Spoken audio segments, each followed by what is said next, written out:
EWS कितने percent लोग हैं बताइए? देश के अंदर ईडब्ल्यूएस कितने परसेंट है? क्या कभी आंदोलन किया? कभी रोड में आया क्या? 10% आरक्षण मिल गया? बात करिए, कहीं कहीं है क्या ऑथेंटिक डॉक्यूमेंट? ईडब्ल्यूएस किस आधार पर दिया गया? दादा आप पत्रकार हैं, बताइए हमको। लोग बोलते थे कि झारखंड अलग होगा नहीं, और लालू यादव बोलते मेरे लास्ट में झारखंड बनेगा। अब मान लीजिए आने वाला समय में कुर्मी एसटी बनेगा। नहीं, सुदेश बाबू तो भाई हमारे समाज के लोग लगाए ओके उठा खाती कहे का जो हमें तो केंद्र सरकार के कोई, मोदी सरकार के कोई, और राज्य सरकार का अल्टीमेटम दे कि भाई हमारे तो पैरवी कर कि हमें कुड़माली कोते हूँ, हमारे कुर्मी कोते है, ई जनसंख्या तो प्रोवाइड कर।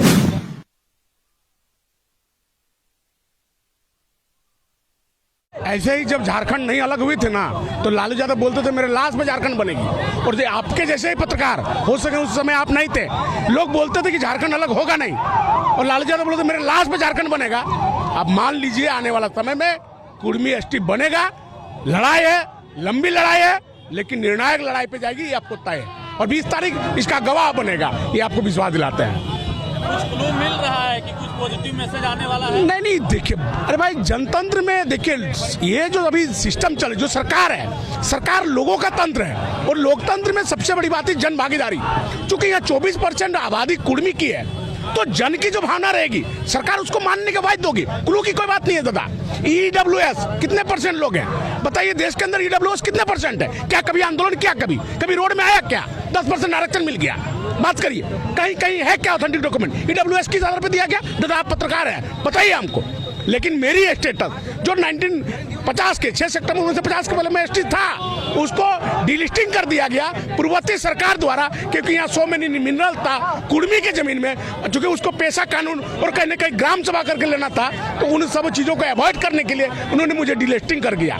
अभी तक ये लड़ाई चल रही है, और 75 साल का जो हमारा मुआवजा है सूद समेत सरकार को देना होगा, ये मेरा आह्वान है और मेरी मांग। जो बटा हुआ अलग अलग संगठन में वो लोग को एक करिएगा। दादा कोई कुर्मी बटा नहीं है, सब कुर्मी का एक ही डिमांड है कि एसटी में शामिल करो, चाहे कोई भी संगठन है, आदिवासी कुर्मी समाज हो, कुर्मी टोटमी को, बृहत कला संस्कृत मंच, चाहे जितने भी हो, सबका डिमांड है कि कुर्मी को आदिवासी में शामिल करो और कुड़माली भाषा को 8वीं अनुसूची में शामिल करो। ये दोनों का डिमांड है। संगठन दादा जितनी जैसी जनसंख्या होगी उतनी सारी संगठन हो सकती है, लेकिन सब संगठन का एक ही डिमांड है कि हमको एसटी कंक्लूजन में डाला जाए, और कहीं ना कहीं 8वीं अनुसूची में कुड़माली को डाला जाए। फिर अलग संगठन होने की कोई मायने ही नहीं रखता है। अभी तो ककर से मांग कर रहे, हमनी मांग कर रहे, हमनी मांग कर रहे केंद्र सरकार से, चूंकि डिलिस्टिंग कर ले केंद्र सरकार है, तो हमारी डिमांड है कि केंद्र सरकार करते जे हटा तो से नहीं आनते, दोसर लोग की गति आनता।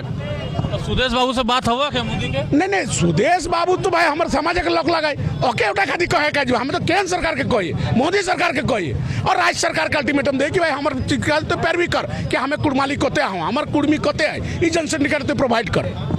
मतलब मेरा कहने का मतलब ये है कि आप लोग गठबंधन में है, तो आप लोग तो मोदी जी से बातचीत होता होगा, तो क्या नहीं, इसका कोई मतलब नहीं है। सामाजिक लड़ाई है और समाज इसकी लड़ाई लड़ रही है। आदिवासी कुर्मी समाज का ये आह्वान है पूरे झारखंड, उड़ीसा और बंगाल का 100 रेलवे स्टेशनों में समाज के द्वारा आह्वान किया गया। और सुदेश महतो भी एक समाज का आदमी है, और समाज का एक हम और आपके जैसा एक आदमी है, सीधा सी बात है। लेकिन विधेयक तो वही लोग एनडीए वाला ही लाएंगे ना दादा, जब दबाव पड़ेगा तो सारे लोग लाएंगे। समय का तगाजा है, समय आने दीजिए, आप देखिएगा जिस तरह झारखंड मिला एसटी मिलेगा, ये आपको तय है।